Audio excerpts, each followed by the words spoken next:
Hi everyone, Dr. Ham and my fellow friends. We are from Group H, me, Aziz, Aizi, Shafiq, Ashraf, Firdaus, Aliana and Anson. So let us together looking forward for this presentation. Alright, so this is the topic or the issue that we already selected, which is the lack of specific infrastructure for para sport in Malaysia. And this is a little bit introduction about Malaysia Parasport. Malaysia Parasport organized by Paralympic Council Malaysia (PCM), and Parasport also have a training center, which is Malaysia Paralympic Sport Excellence Center (MPSEC), located at Kampung Pandan, Kuala Lumpur. And the next one is about history or achievement of Paralympic gold medal. And why I highlight this point because I want to tell to all of you that parasport also give us a big impact, a big achievement at the highest level, which is Paralympic. So this is a list of Paralympic gold medal in a certain sport that you all see. Rizwan Puzi, Latif Romli, Zia Zulkifli, Boni Bunyao, and Chia Lik Au. This is actually to tell us that we cannot put them at side because para sport also bring our Malaysian name at the highest place.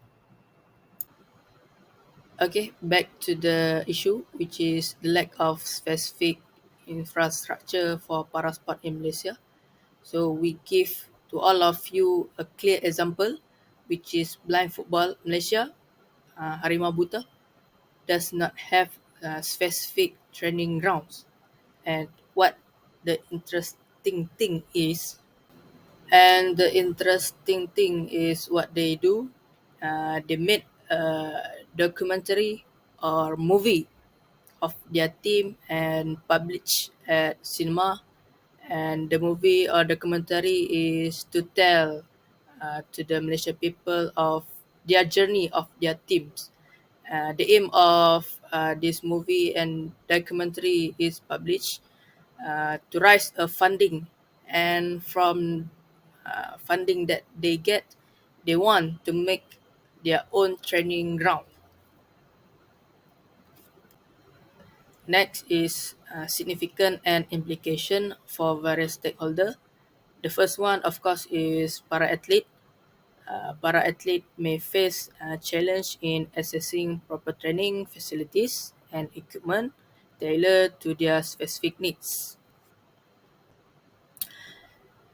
Next is government agency, which is PCM, Paralympic Council Malaysia.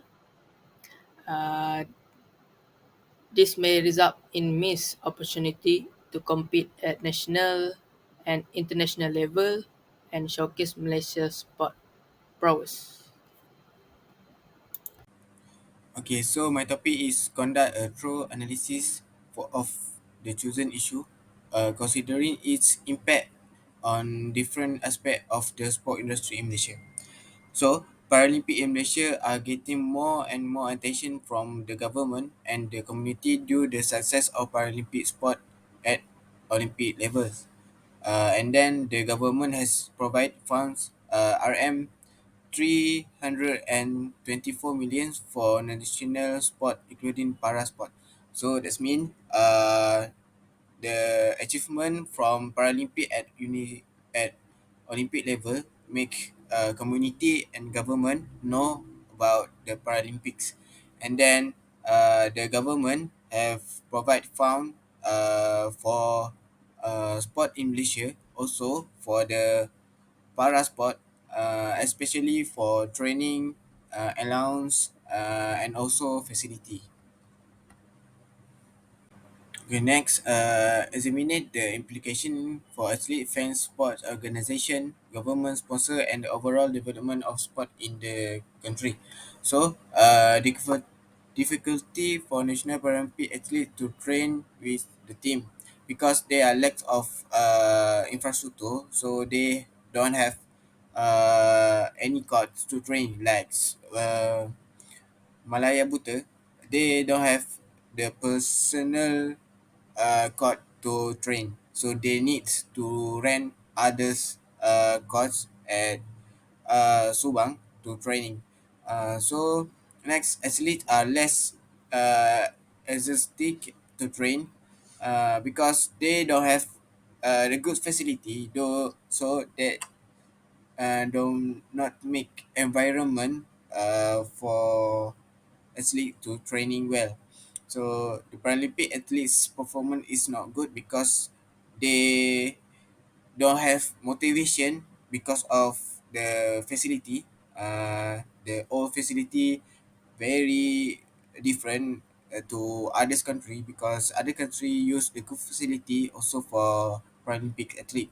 So next, national sport fans are less interested in Paralympic sport because there is no exposure and there no response from fans. Means community in Malaysia don't have exposure from the Paralympic sports. They just know about the Paralympic in Olympic Games. So in Asian level and also Asia level, they don't have information about Paralympics games. So this is one the reason fans don't know about sports Paralympic, and then they not interested about Paralympic games. And then the last is sponsorship from government and private company is not development because Malaysia Paralympics they not expose what they need to use for their training. They know they don't have enough funds, but uh, they don't know how to make money from government and also from the sponsorship. So if sponsorship don't know about the Paralympic, how come they want to sponsor the Paralympic Games? So this is the reason why Paralympics in Malaysia don't has a good facility and not good environment. Now we move to application of cost concept. In my point, we can learn how to differentiate the equality and equity and how it's work, and what is the important thing sponsorship to the future of sport economy. Now we move to application of the differentiate between equality and equity is that equality they serve all the levels, senior and junior are the same. This will impact sport economy because the budget must give more to the athlete, while equity they give the opportunity to the elite, which is the senior. They can give the budget more to the senior, which is they can buy the equipment, and the important thing for improve their performance by help the sport economy. For stability, the future sport economy to disable, they maybe must find the sponsorship because from here they can buy more treatment and perform well in the game. But in my opinion, the sponsorship not see them because able more audience depend to disabled sport. But for me, they were wrong because the disabled sport they give more achievement to compare able sport. Okay, we move to the proposed solution. First, the introduction.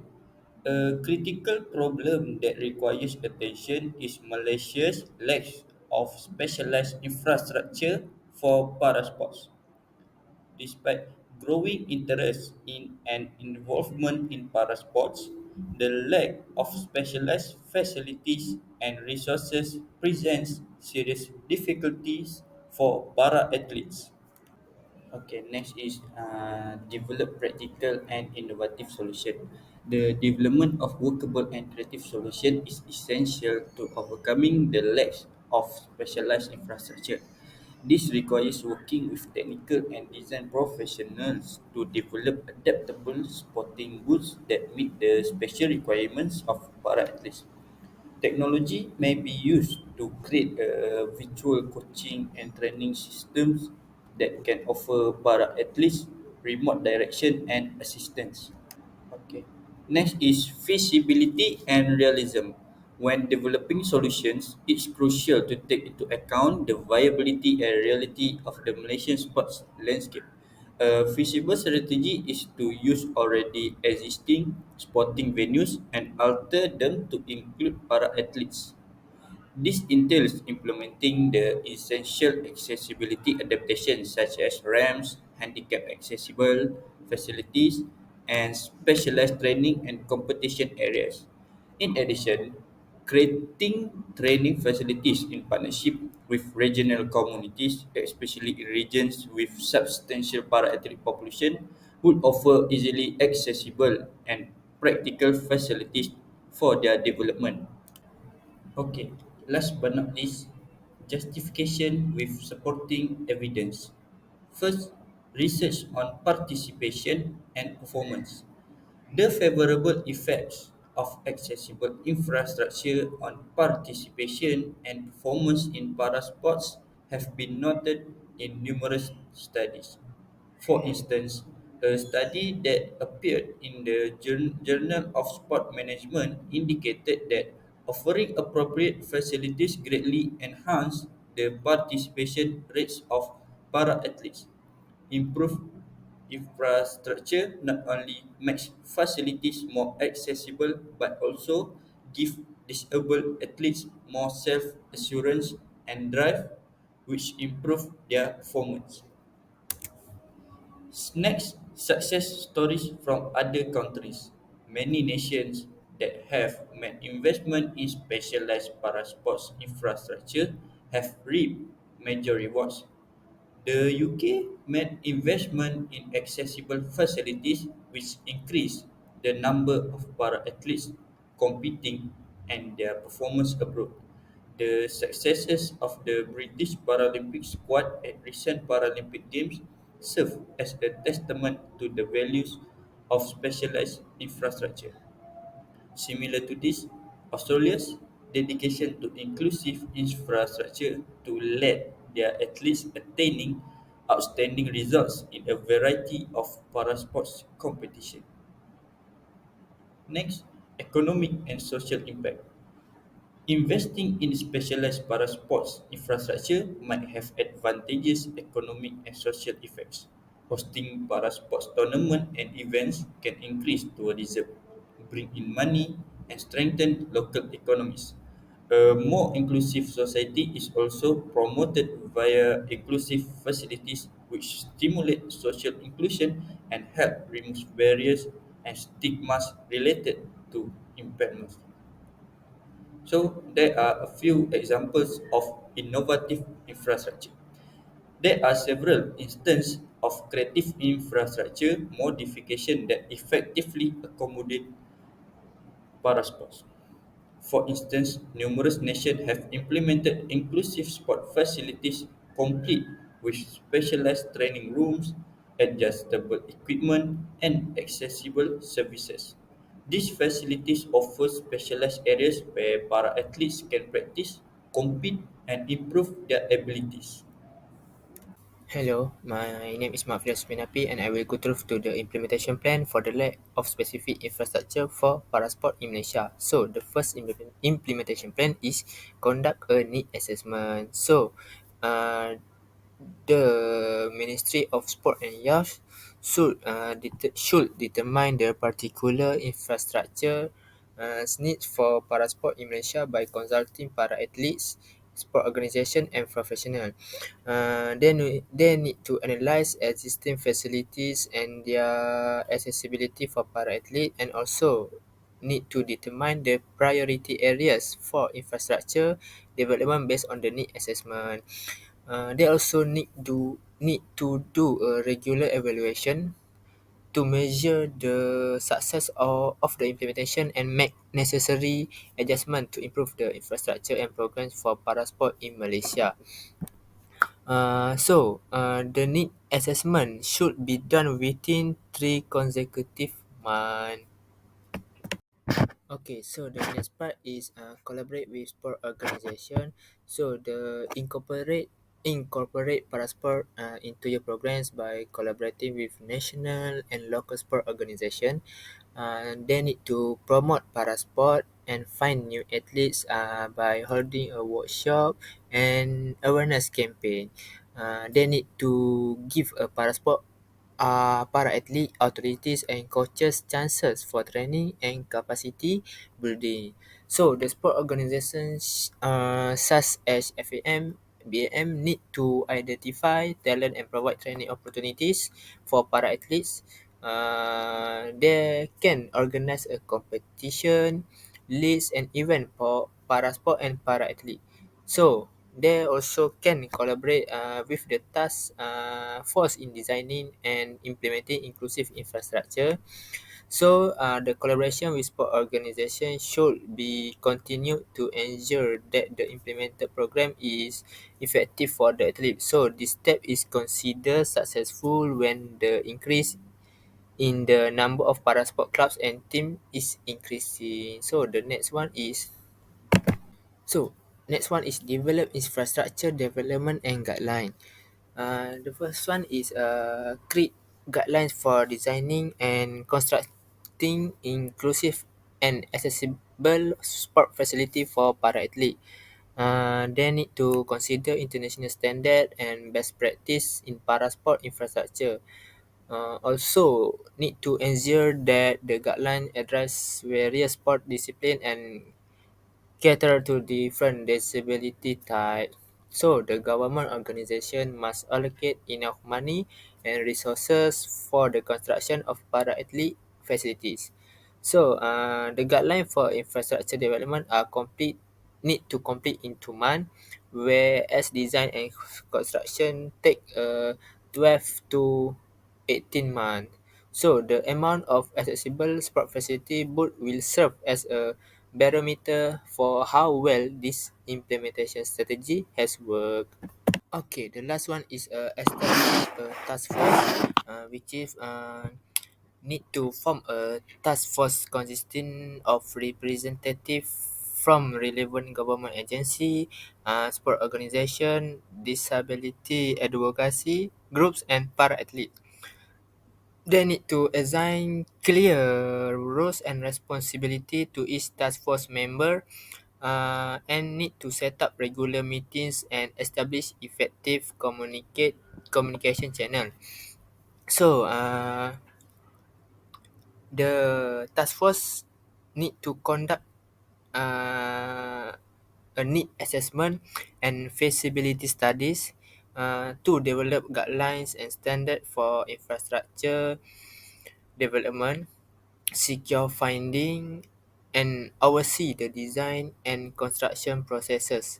Also, coordinated collaboration among stakeholders. So, the formation of the task force must be done within 1 month, and the estimated cost for the formation of task force is not less than 40,000.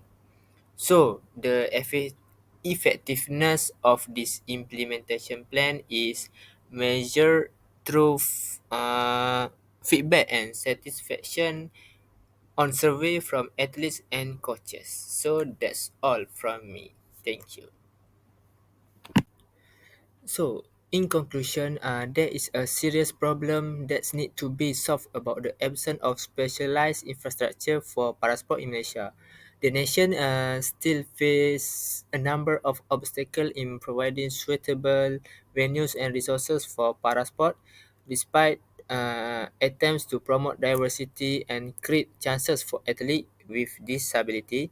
The growth and development of parasport in Malaysia are hampered by a lack of infrastructure, which is also limits the potential of disabled athletes. Malaysia can encourage inclusivity empower athletes with disability and give them equal opportunities to succeed in their chosen sport by realizing the value of parasport and taking decisive action to set up specialized infrastructure. Through this initiative, Malaysia may establish itself as a pioneer in the development of parasport and set as an inspiration for other nations pursuing inclusivity and equal opportunities in the sporting world. Thank you. That's all from us.